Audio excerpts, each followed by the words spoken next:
Hello everyone. Today I will show you how to use the Dynamic Region Grow tool in Mimics Core.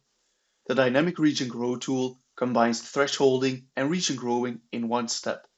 It is based on the connectivity of gray values within a specified range, starting from a seed point of your choosing. It is a great tool for segmenting blood vessels, airways, nerves, and other similar structures.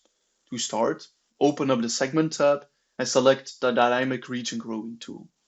The first thing you will have to do is crop the boxes to the region you're interested in. In this example, we want to segment arteries, so we're just going to crop it to that region.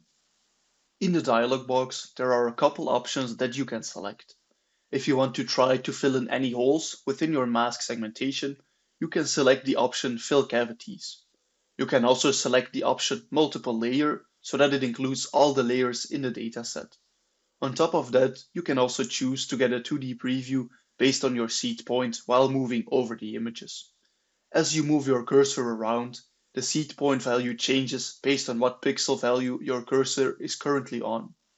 Once you choose the seed point, it is going to grow out to any of the connected voxels that are within the chosen deviation. You can set this as an upper and lower deviation with the advanced mode. With the simple mode, you can also choose an equidistant range around your seed point. If you lower the sensitivity value, the vessel will not grow out as far. Let's go ahead and left click in the middle of the artery. With the 3D preview turned on, you can see that with this simple process you segment the blood vessels nicely. You can always add more seed points if needed. Just click on a new point and the tool will recalculate remembering the previous points.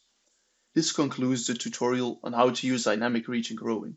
But don't hesitate to learn more about Mimics Core through one of the other tutorials. Thank you for watching.